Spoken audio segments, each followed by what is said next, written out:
Burning Chrome, William Gibson. It was hot the night we burned Chrome. Out in the malls and plazas, moths were batting themselves to death against the neon. But in Bobby's loft, the only light came from a monitor screen and the red and green LEDs on the face of the Matrix simulator. I knew every chip in Bobby's simulator by heart.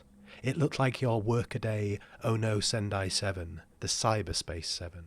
But I'd rebuilt it so many times that you'd have had a hard time finding a square millimetre of factory circuitry in all that silicon. We waited side by side in front of the simulator console, watching the time display in the screen's lower left corner. "Go for it," I said when it was time.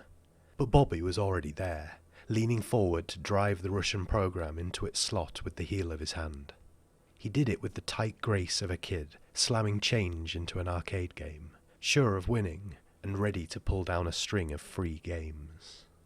A silver tide of phosphenes boiled across my field of vision as the Matrix began to unfold in my head. A 3D chessboard, infinite and perfectly transparent. The Russian program seemed to lurch as we entered the grid. If anyone else had been jacked into that part of the Matrix, he might have seen a surf of flickering shadow roll out of the little yellow pyramid that represented our computer. The program was a mimetic weapon, designed to absorb local colour and present itself as a crash priority override in whatever context it encountered. "Congratulations," I heard Bobby say. "We just became an Eastern Seaboard Fission Authority inspection probe." That meant we were clearing fibre optic lines with the cybernetic equivalent of a fire siren. But in the simulation matrix, we seemed to rush straight for Chrome's database. I couldn't see it yet, but I already knew those walls were waiting. Walls of shadow. Walls of ice. Chrome. Her pretty child face smooth as steel, with eyes that would have been at home on the bottom of some deep Atlantic trench. Cold grey eyes that lived under terrible pressure. They said she cooked her own cancers for people that crossed her. Rococo custom variations that took years to kill you. They said a lot of things about Chrome, none of them at all reassuring. So I blotted her out with a picture of Ricky. Ricky, kneeling in a shaft of dusty sunlight that slanted into the loft through a grid of steel and glass. Her faded camouflage fatigues, her translucent rose sandals, the good line of her bare back as she rummaged through a nylon gear bag. She looks up, and a half-blonde curl falls to tickle her nose.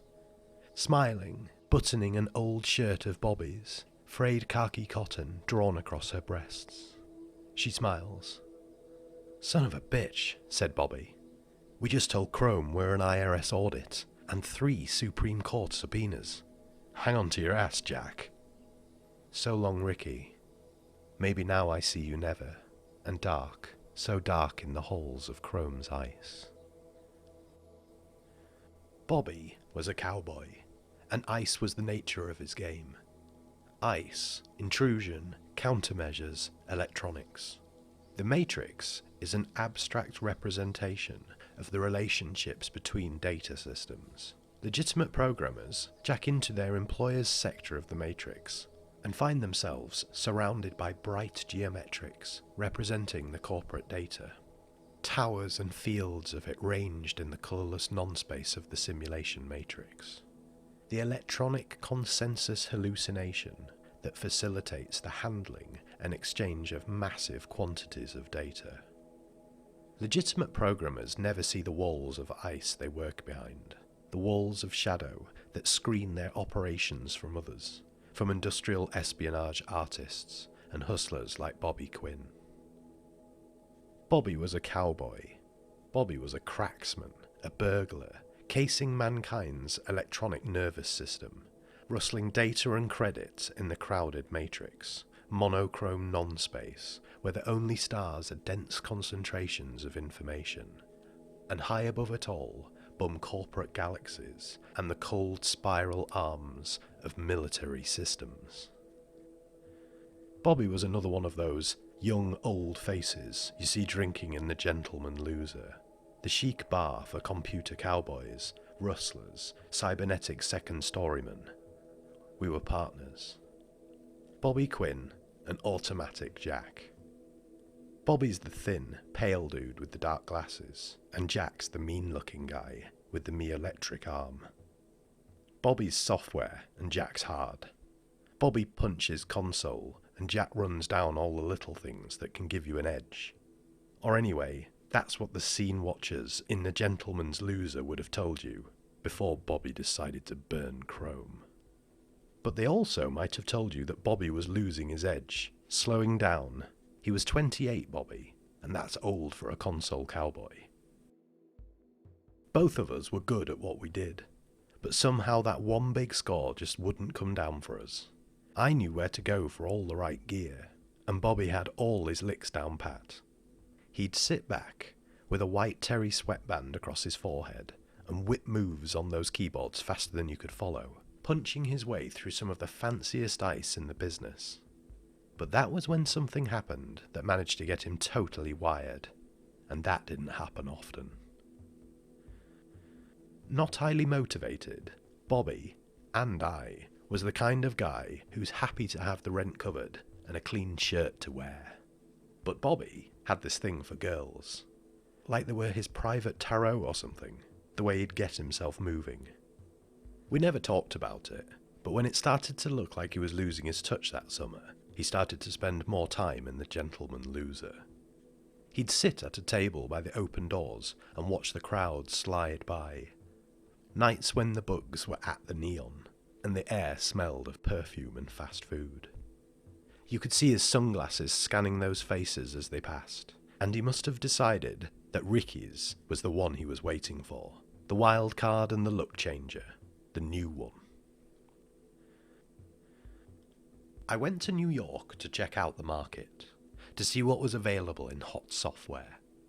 The Finn's place was a defensive hologram in the window. Metro holographics, over a display of dead flies wearing fur coats of grey dust. The scraps waist high. Inside, drifts of it, rising to meet walls that are barely visible behind nameless junk. Behind sagging pressboard shelves stacked with old skin magazines and yellow-spined years of National Geographic. "You need a gun," said the Finn. He looked like a recombo DNA project aimed at tailoring people for high-speed burrowing. "You're in luck. I got the new Smith & Wesson, the 408 Tactical. Got this Xenon projector slung under the barrel, see? Batteries in the grip. Throw you a 12-inch high noon circle in the pitch dark at 50 yards. Me light source is so narrow, it's almost impossible to spot. It's just like voodoo in a night fight." I let my arm clunk down on the table and started the fingers drumming.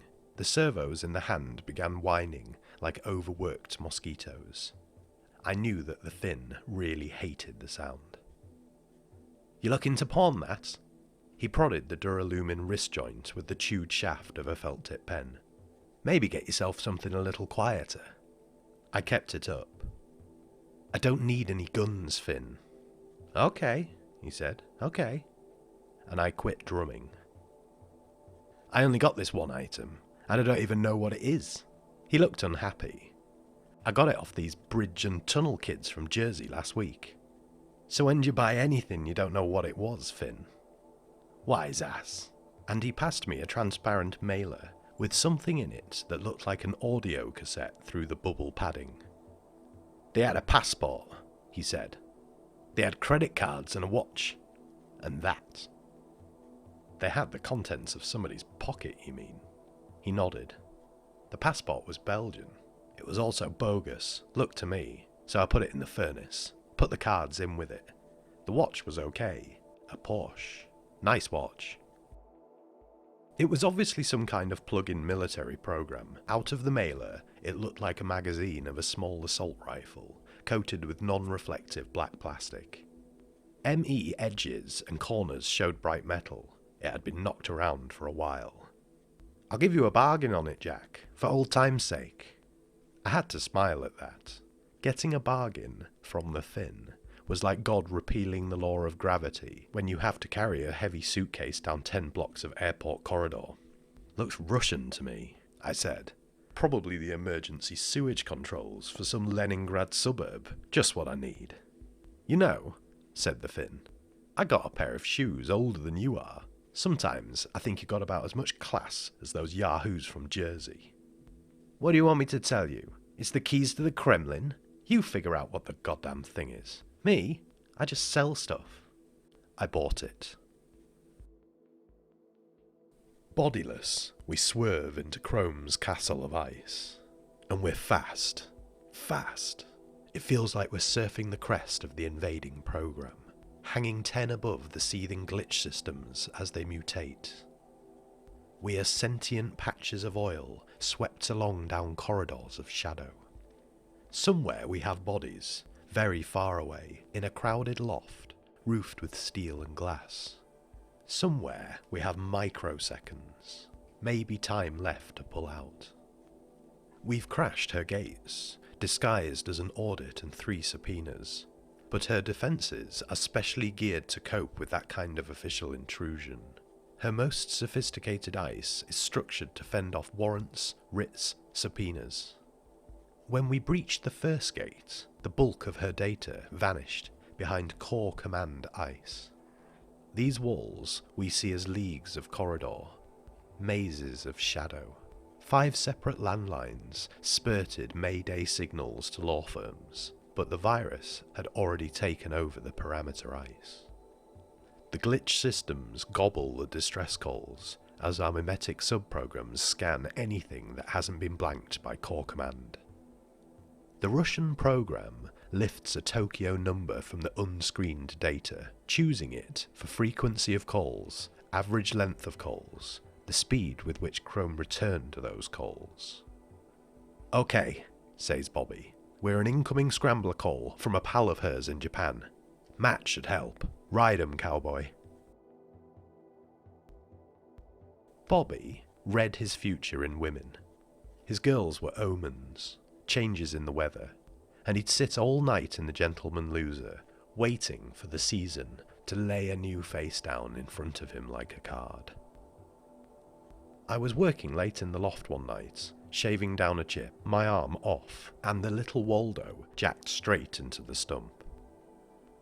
Bobby came in with a girl I hadn't seen before, and usually I feel a little funny if a stranger sees me working that way, with those leads clipped to the hard carbon studs that stick out of my stump. She came right over and looked at the magnified image on the screen, then saw the Waldo moving under its vacuum-sealed dust cover. She didn't say anything, just watched. Right away I had a good feeling about her. It's like that sometimes. Automatic Jack? Ricky, my associate. He laughed, put his arm around her waist, something in his tone letting me know that I'd be spending the night in a dingy room in a hotel. Hi, she said. Tall, 19 or maybe 20, and she definitely had the goods, with just those few freckles across the bridge of her nose and eyes somewhere between dark amber and French coffee. Tight black jeans rolled to mid-calf, and a narrow plastic belt that matched the rose-coloured sandals. But now, when I see her sometimes, when I'm trying to sleep, I see her somewhere, out on the edge of all this sprawl of cities and smoke, and it's like she's a hologram stuck behind my eyes, in a bright dress she must have worn once when I knew her, something that doesn't quite reach her knees. Bare legs, long and straight. Brown hair streaked with blonde hoods her face, blown in a wind from somewhere, and I see her wave goodbye. Bobby was making a show of rooting through a stack of audio cassettes. I'm on my way, cowboy, I said, unclipping the Waldo. She watched attentively as I put my arm back on. Can you fix things? She asked. Anything you want. Automatic Jack will fix it. I snapped my Duralumin fingers for her. She took a little SimStim deck from her belt and showed me the broken hinge on the cassette cover. Tomorrow, I said. No problem. And my oh my, I said to myself, sleep pulling me down the 6 flights to the street. What'll Bobby's luck be like with a fortune cookie like that? If his system worked, we'd be striking it rich any night now. In the street, I grinned and yawned, and waved for a cab. Chrome's castle is dissolving, sheets of ice shadow flickering and fading, eaten by the glitch systems that spin out from the Russian program, tumbling away from our central logic thrust and infecting the fabric of the ice itself. ME glitch systems are cybernetic virus analogues, self-replicating and voracious. They mutate constantly, in unison, subverting and absorbing Chrome's defences. Have we already paralysed her? Or is a bell ringing somewhere, a red light blinking? Does she know? Ricky Wildside, Bobby called her, and for those few weeks it must have seemed to her that she had it all. The whole teeming show spread out for her, sharp and bright under the neon. She was new to the scene, and she had all the miles of malls and plazas to prowl. All the shops and clubs, and Bobby to explain the wild side, the tricky wiring on the dark underside of things. All the players and their names and their games. He made her feel at home. "What happened to your arm?" she asked me one night in The Gentleman Loser, the 3 of us drinking at a small table in a corner. "Hang gliding," I said. "Accident." "Hang gliding over a wheat field," said Bobby. "Place called Kiev. Our Jack's just hanging there in the dark, under a Nightwing parafoil, with 50 kilos of radar jammer between his legs, and some Russian asshole accidentally burns his arm off with a laser." I don't remember how I changed the subject, but I did. I was still telling myself that it wasn't Ricky who was getting to me, but what Bobby was doing with her. I'd known him for a long time, since the end of the war, and I knew he used women as counters in a game. Bobby Quinn versus Fortune, versus Time, and the Night of Cities. And Ricky had turned up just when he needed something to get him going, something to aim for. So he'd set her up as a symbol for everything he wanted and couldn't have, everything he'd had and couldn't keep. I didn't like having to listen to him tell me how much he loved her, and knowing he believed it only made it worse. He was a past master at the hard fall and rapid recovery, and I'd seen it happen a dozen times before. He might as well have had "next" printed across his sunglasses in green day-glow capitals, ready to flash out at the first interesting face that flowed past the tables in The Gentleman Loser. I knew what he did to them. He turned them into emblems, sigils on the map of his hustler's life. Navigation beacons he could follow through a sea of bars and neon. What else did he have to steer by? He didn't love money in and of itself, not enough to follow its lights. He wouldn't work for power over other people. He hated the responsibility it brings. He had some basic pride in his skill, but that was never enough to keep him pushing. So he made do with women. When Ricky showed up, he needed one in the worst way. He was fading fast, and smart money was already whispering that the edge was gone off his game. He needed that one big score, and soon, because he didn't know any other kind of life, and all his clocks were set for hustler's time, calibrated in risk and adrenaline and that supernal dawn calm that comes when every move's proved right and a sweet lump of someone else's credit clicks into your own account. It was time for him to make his bundle and get out. So Ricky got set up higher and further away than any of the others ever had. Even though, and I felt like screaming it at him, she was right there, alive, totally real, human, hungry, resilient, bored, beautiful, excited. All the things she was. He went out one afternoon, about a week before I made the trip to New York to see the Finn. Went out and left us there in the loft, waiting for a thunderstorm. Half the skylight was shadowed by a dome they'd never finished, and the other half showed sky, black and blue with clouds. I was standing by the bench, looking up at that sky, stupid with the hot afternoon, the humidity, and she touched me, touched my shoulder, the half-inch border of taut pink scar that the arm doesn't cover. Anybody else ever touched me there, they went on to the shoulder, the neck. But she didn't do that. Her nails were lacquered black, not pointed, but tapered oblongs. The lacquer only a shade darker than the carbon fibre laminate that sheathes my arm. And her hand went down the arm, black nails tracing a weld in the laminate, down to the black anodized elbow joint, out to the wrist, her hand soft-knuckled as a child's, fingers spreading to lock over mine, her palm against the perforated duralumin. Her other palm came up to brush across the feedback pads, and it rained all afternoon, raindrops drumming on the steel and soot-stained glass above Bobby's bed. Ice walls flick away like supersonic butterflies made of shade. Beyond them, the matrix illusion of infinite space. It's like watching a tape of a prefab building going up, only the tape's reversed and run at high speed, and these walls are torn wings. Trying to remind myself that this place and the gulfs beyond are only representations, that we aren't in Chrome's computer, but interfaced with it, while the matrix simulator in Bobby's loft generates this illusion. The core data begin to merge, exposed, vulnerable. Ibis is the far side of ice. The view of the matrix I've never seen before.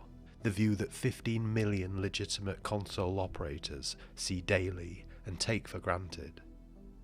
The core data tower around us like vertical freight trains, colour-coded for access. Bright primaries, impossibly bright in that transparent void, linked by countless horizontals in nursery blues and pinks. But ice still shadows something at the centre of it all. The heart of all Chrome's expansive darkness. The very heart. It was late afternoon when I got back from my shopping expedition to New York. Not much sun through the skylights, but an ice pattern glowed on Bobby's monitor screen. A 2D graphic representation of someone's computer defences. Lines of neon woven like an Art Deco prayer rug. I turned the console off, and the screen went completely dark. Ricky's things were spread across my workbench. Nylon bags spilling clothes and makeup, a pair of bright red cowboy boots, audio cassettes, glossy Japanese magazines about sim-stim stars. I stacked it all under the bench and then took my arm off, forgetting that the program I'd bought from Finn was in the right-hand pocket of my jacket, so that I had to fumble it out left-handed and then get it into the padded jaws of the jeweler's vice. The Waldo looks like an old audio turntable, the kind that played disc records, with the vice set up under a transparent dust cover. The arm itself is just over a centimetre long, swinging out on what would have been the tone arm on one of those turntables. But I don't look at that when I've clipped the leads to my stump. I look at the scope, because that's my arm there, in black and white, magnification 40x. I ran a tool check and picked up the laser. It felt a little heavy, but I scaled my weight sensor input down to 1/4 kilo per gram and got to work. At 40x, the side of the program looked like a trailer truck. It took 8 hours to crack, 3 hours with the Waldo and the laser and 4 dozen taps. 2 hours on the phone to a contact in Colorado, and 3 hours to run down a lexicon disk that could translate 8-year-old technical Russian.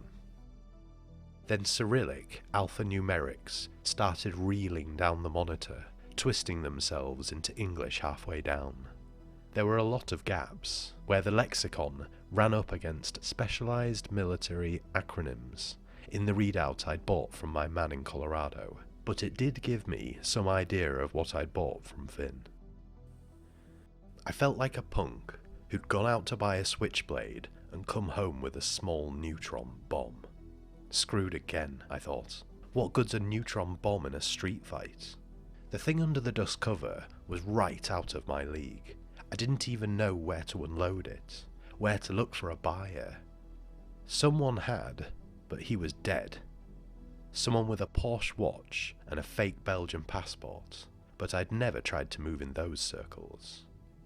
The Finns muggers from the burbs had knocked over someone who had some highly arcane connections.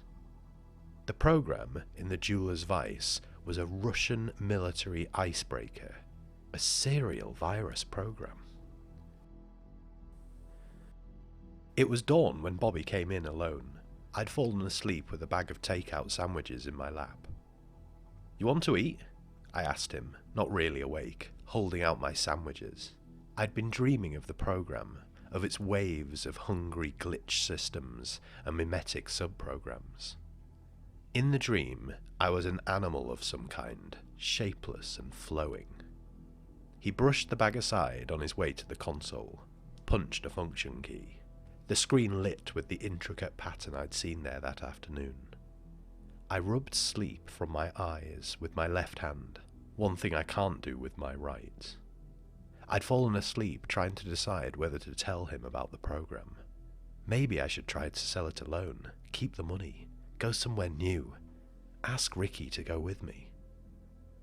"Whose is it?" I asked. He stood there in a black cotton jumpsuit, an old leather jacket thrown over his shoulder like a cape. He hadn't shaved for a few days, and his face looked thinner than usual. "It's Chrome," he said. My arm convulsed, started clicking. Fear translated to the myoelectrics through the carbon studs. I spilled the sandwiches, limp sprouts and bright yellow dairy produce slices, on the unswept wooden floor. "You're stone crazy," I said. "No," he said. "You think she rumbled it? No way. We'd be dead already." I locked onto her through a triple blind rental system in Mombasa and an Algerian comsat. She knew somebody was having a look-see, but she couldn't trace it. If Chrome had traced the pass Bobby had made at her ice, we were good as dead. But he was probably right, or she'd have had me blown away on my way back from New York. Why her, Bobby? Just give me one reason. Chrome. I'd seen her maybe half a dozen times in The Gentleman Loser. Maybe she was slumming, or checking out the human condition, a condition she didn't exactly aspire to. A sweet little heart-shaped face, framing the nastiest pair of eyes you ever saw. She looked 14 for as long as anyone could remember, hyped out of anything like a normal metabolism, on some massive program of serums and hormones. She was as ugly a customer as the street ever produced, but she didn't belong to the street anymore.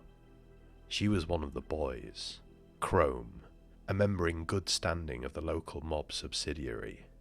Word was she'd gotten started as a dealer, back when synthetic pituitary hormones were still prescribed, but she hadn't had to move hormones for a long time. Now, she owned the House of Blue Lights.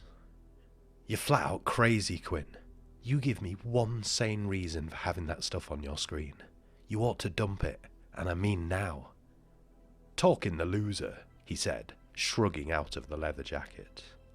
"Black Myron and Crow Jane. Jane, she's all up on the sex lines, claims she knows where the money goes, so she's arguing with Myron that Chrome's the controlling interest in the blue lights, not just some figurehead for the boys."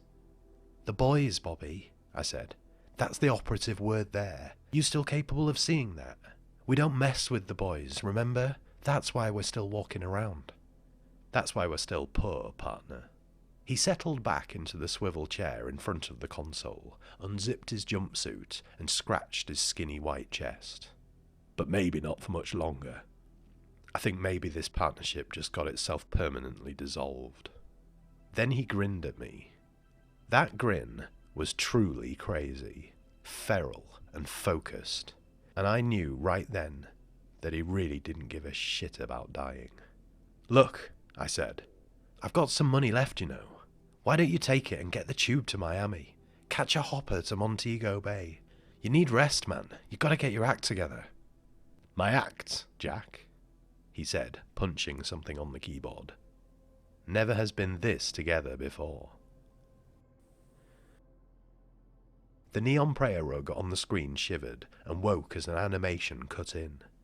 Ice lines weaving with hypnotic frequency, a living mandala. Bobby kept punching, and the movement slowed. The pattern resolved itself, grew slightly less complex, became an alternation between two distant configurations. A first-class piece of work, and I hadn't thought it was still that good. "Now," he said. "There. See it? Wait. There. There again. And there. Easy to miss. That's it. Cuts in every hour and 20 minutes, with a squirt transmission to their comsat. We could live for a year on what she pays them weekly in negative interest." "Whose comsat?" "Zurich. Her bankers. That's a bank book, Jack. That's where the money goes. Crow Jane was right." I stood there. My arm forgot to click. "So how'd you do in New York, partner? You get anything that'll help me cut ice? We're going to need whatever we can get." I kept my eyes on him, forced myself not to look in the direction of the Waldo, the jeweller's vice. The Russian program was there, under the dust cover. Wild cards, luck changers. "Where's Ricky?" I asked him, crossing to the console, pretending to study the alternating patterns on the screen. "Friends of hers?" He shrugged. "Kids, they're all into SimStim." He smiled absently. "I'm going to do it for her, man. I'm going out to think about this, Bobby. You want me to come back, you keep your hands off the board." "I'm doing it for her," he said as the door closed behind me. "You know I am." And down now. Down. The program, a roller coaster through this frying maze of shadow walls. Grey cathedral spaces between the bright towers. Headlong speed. Black ice. Don't think about it. Black ice. Too many stories in The Gentleman Loser. Black ice is a part of the mythology. Ice that kills. Illegal, but then aren't we all? Some kind of neural feedback weapon, and you connect with it only once, like some hideous word that eats the mind from the inside out, like an epileptic spasm that goes on until there's nothing left at all. And we're diving for the floor of Chrome's shadow castle, trying to brace myself for the sudden stopping of breath, a sickness and final slackening of the nerves. Fear of that cold word waiting, down there in the dark. I went out and looked for Ricky, found her in a cafe, with a boy with Sendai eyes, half-healed suitor fines radiating from his bruised sockets. She had a glossy brochure spread open on the table. Tally Isham smiling up from a dozen photographs, the girl with the Zeiss icon eyes. Her little SimStim deck was one of the things I had stacked under my bench the night before, the one I'd fixed for her the day after I'd first seen her. She spent hours jacked into that unit, the contact band across her forehead like a grey plastic tiara. Tally Isham was her favourite, and with the contact band on, she was gone, off somewhere in the recorded sensorium of SimStim's biggest star. Simulated stimuli, the world, all the interesting parts anyway, as perceived by Tally Isham. Tally raced a black Fokker ground effect plane across Arizona mesa tops. Tally dived the Truck Island preserves. Tally parted with the super rich on private Greek islands, heartbreaking purity of those tiny white seaports at dawn. Actually, she looked a lot like Tally. Same colouring and cheekbones. I thought Ricky's mouth was stronger. More sass. She didn't want to be Tally Isham, but she coveted the job. That was her ambition, to be in SimStim. Bobby just laughed it off. She talked to me about it, though. "How'd I look with a pair of these?" she'd ask, holding a full-page headshot. Talia Isham's blue Zeiss icons lined up with her own amber brown. She'd had her corneas done twice, but she still wasn't 20/20, so she wanted icons. Brand of the stars, very expensive. "You still window shopping for eyes?" I asked as I sat down. "Tiger just got some," she said. She looked tired, I thought. Tiger was so pleased with his Sendais that he couldn't help smiling, but I doubted whether he'd have smiled otherwise. He had the kind of uniform good looks you get after your 7th trip to the surgical boutique. He'd probably spend the rest of his life looking vaguely like each new season's media frontrunner. Not too obvious a copy, but nothing too original either. "Sendai, right?" I smiled back. He nodded. I watched as he tried to take me in with his idea of a professional SimStim glance. He was pretending that he was recording. I thought he spent too long on my arm. "They'll be great on preferals when the muscles heal," he said. And I saw how carefully he reached for his double espresso. Sendai eyes are notorious for depth perception defects and warranty hassles, among other things. "Tiger's leaving for Hollywood tomorrow." "Then maybe Sheba City, right?" I smiled at him. He didn't smile back. "Got an offer, Tiger? Know an agent?" "Just checking it out," he said quietly. Then he got up and left. He said a quick goodbye to Ricky, but not to me. "That kid's optic nerves may start to deteriorate inside 6 months. You know that, Ricky. Those Sendais are illegal in England, Denmark, lots of places. You can't replace nerves."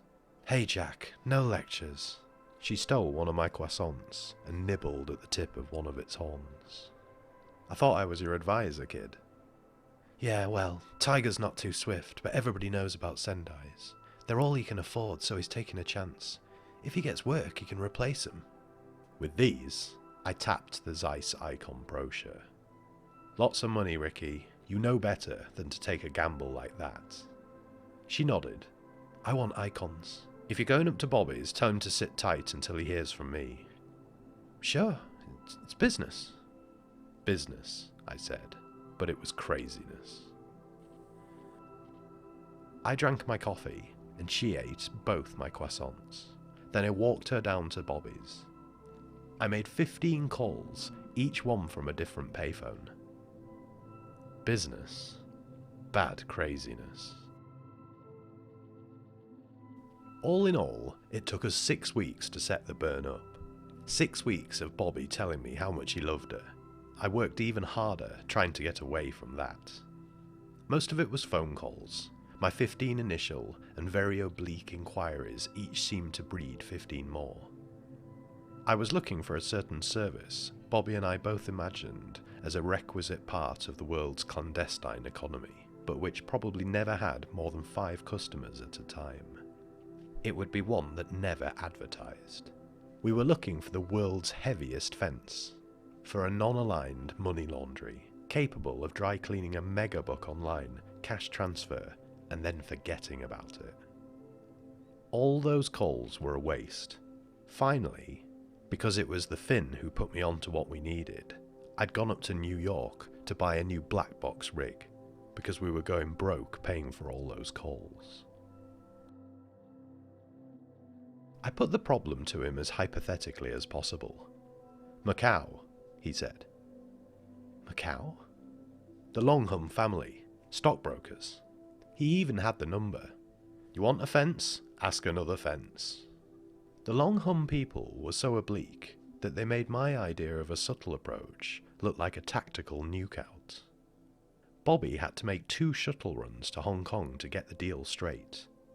We were running out of capital, and fast. I still didn't know why I decided to go along with it in the first place. I was scared of Chrome, and I'd never been all that hot to get rich.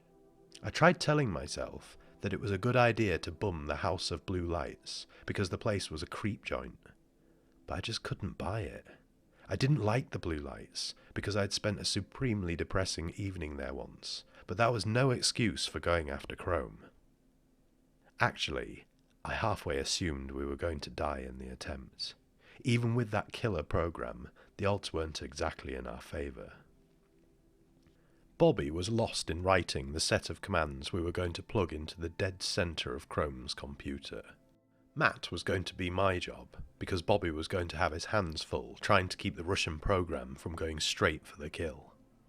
It was too complex for us to rewrite, and so he was going to try to hold it back for the 2 seconds I needed.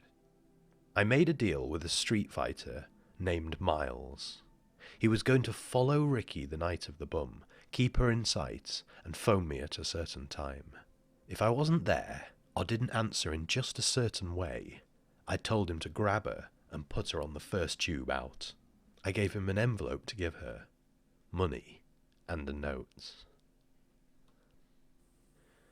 Bobby really hadn't thought about that much, how things would go for her if we blew it. He just kept telling me he loved her, where they were going to go together, how they'd spend the money. Buy her a pair of icons first, man. That's what she wants. She's serious about that sim-stim scene. Hey, he'd said, looking up from the keyboard. She won't need to work. We're going to make it, Jack. She's my luck. She won't ever have to work again. Your luck, I said. I wasn't happy. I couldn't remember when I had been happy. You seen your luck round lately? He hadn't, but neither had I. We'd both been too busy. I missed her. Missing her reminded me of my one night in the House of Blue Lights, because I'd gone there out of missing someone else. I'd gotten drunk to begin with, then I'd started hitting vasopressin inhalers. If your main squeeze has just decided to walk out on you, booze and vasopressin are the ultimate in masochistic pharmacology. The juice makes you maudlin, and the vasopressin makes you remember. I mean, really remember. Clinically, they use the stuff to counter senile amnesia, but the street finds its own use for things. So I'd bought myself an ultra-intense replay of a bad affair. Trouble is, you get the bad with the good. Go gunning for transports of animal ecstasy, and you get what you said too. And what she said to that, how she walked away and never looked back. I don't remember deciding to go to the blue lights, or how I got there. Hushed corridors, and this really tacky decorative waterfall trickling somewhere, or maybe just a hologram of one. I had a lot of money that night. Somebody had given Bobby a big roll for opening a 3-second window in someone else's ice. I don't think the crew on the door liked my looks, but I guess my money was okay. I had more to drink there when I'd done what I went there for. Then I made some crack to the barman about closet necrophiliacs, and that didn't go down too well. Then this very large character insisted on calling me War Hero, which I didn't like. I think I showed him some tricks with the arm before the lights went out, and I woke up 2 days later in a basic sleeping module somewhere else. A cheap place, not even room to hang yourself, and I sat there on that narrow foam slab and cried. Some things are worse than being alone, but the thing they sell in the House of Blue Lights is so popular that it's almost legal. At the heart of darkness, the still centre, the glitch systems shred the dark with whirlwinds of light. Translucent razors spinning away from us. We hang in the centre of a silent, slow-motion explosion. Ice fragments falling away forever, and Bobby's voice comes in across light years of electronic void illusion. Bum the bitch down, I can't hold the thing back. The Russian program rising through towers of data, blotting out the playroom colours, and I plug Bobby's homemade command package into the centre of Chrome's cold heart. The squirt transmission cuts in, a pulse of condensed information that shoots straight up, past the thickening tower of darkness. The Russian program. While Bobby struggles to control that crucial second, an unformed arm of shadow twitches from the towering dark. Too late. We've done it. The matrix folds itself around me like an origami trick, and the loft smells of sweat and burning circuitry. I thought I heard Chrome scream, a raw metal sound, but I couldn't have. Bobby was laughing, tears in his eyes.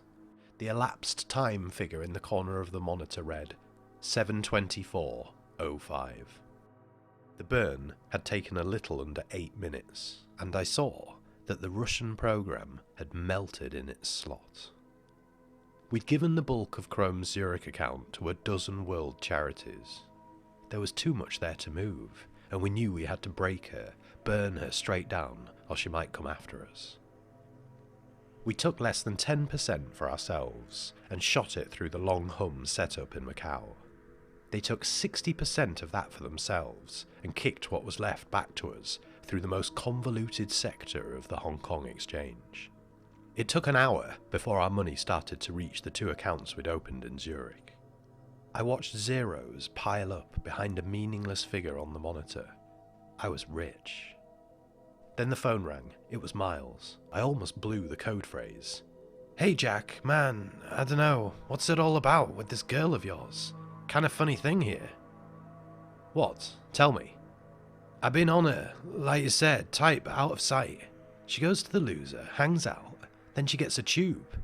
Goes to the house of blue lights." "She what?" "Side door. Employees only. No way I could get past their security." "Is she there now?" "No, man, I just lost her. It's insane down here. Like the blue lights just shut down. Looks like for good. 7 kinds of alarms going off. Everybody running. The heat out in riot gear. Now there's all this stuff going on. Insurance guys, real estate types, vans with municipal plates. Miles, where did she go?" "Lost her, Jack."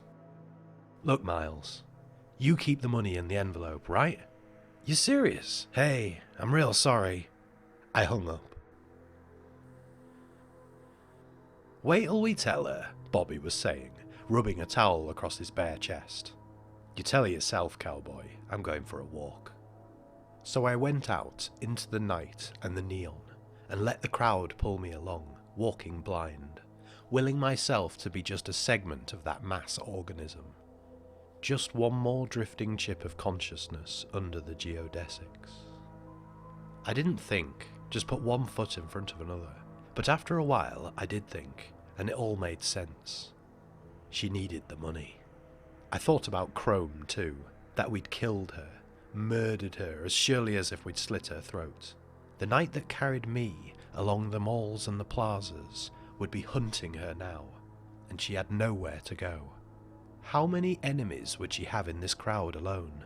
How many would move now they weren't held back by fear of her money? We'd taken her for everything she had. She was back on the streets again. I doubted she'd live till dawn. Finally, I remembered the cafe, the one where I'd met Tiger. Her sunglasses told the whole story. Huge black shades, with a telltale smudge of flesh-tone paint stick in the corner of one lens. "Hi, Ricky," I said, and I was ready when she took them off. Blue. Tally Isham blue. The clear trademark blue they're famous for. Zeiss icon ringing each iris in tiny capitals. The letters suspended there like flecks of gold. "They're beautiful," I said. Paint stick covered the bruising. No scars with work that good. "You made some money?" "Yeah, I did." Then she shivered. "But I won't make any more. Not that way." "I think that place is out of business." "Oh?" Nothing moved in her face then. The new blue eyes were still and very deep. "It doesn't matter. Bobby's waiting for you. We just pulled down a big score." "No, I've got to go. I guess he won't understand, but I've got to go." I nodded, watching the arm swing up to take her hand. It didn't seem to be part of me at all, but she held on to it like it was. "I've got a one-way ticket to Hollywood. Tiger knows some people I can stay with." Maybe I'll even get to Sheba City. She was right about Bobby. I went back with her. He didn't understand. But she'd already served her purpose for Bobby, and I wanted to tell her not to hurt for him, because I could see that she did. He wouldn't even come out into the hallway after she had packed her bags. I put the bags down and kissed her and messed up the paint stick, and something came up inside me, the way the killer program had risen above Chrome's data. A sudden stopping of the breath in a place where no word is, but she had a plane to catch. Bobby was slumped in the swivel chair in front of his monitor, looking at his string of zeros. He had his shades on, and I knew he'd be in the Gentleman Loser by nightfall, checking out the weather, anxious for a sign, someone to tell him what his new life would be like. I couldn't see it being very different. More comfortable, but he'd always be waiting for that next card to fall. I tried not to imagine her in the House of Blue Lights, working 3-hour shifts in an approximation of REM sleep, while her body and a bundle of conditioned reflexes took care of business. The customers never got to complain that she was faking it, because those were real orgasms. But she felt them, if she felt them at all, as faint silver flares somewhere out on the edge of sleep. Yeah, it's so popular it's almost legal. The customers are torn between needing someone and wanting to be alone at the same time, which has probably always been the name of that particular game, even before we had the neuroelectronics to enable them to have it both ways. I picked up the phone and punched the number for her airline. I gave them her real name, her flight number. She's changing that, I said, to Sheba City. That's right, Japan. I thumbed my credit card into the slot and punched my ID code. First class. Distant hum as they scanned my credit records. Make that a return ticket. But I guess she cashed the return fare, or else she didn't need it, because she hasn't come back. And sometimes, late at night, I'll pass a window with posters of Sim Stim stars. All those beautiful, identical eyes staring back at me out of faces that are nearly identical, and sometimes the eyes are hers. But none of the faces are. None of them ever are. And I see her, far out on the edge of all this sprawl of night and cities, and then she waves goodbye.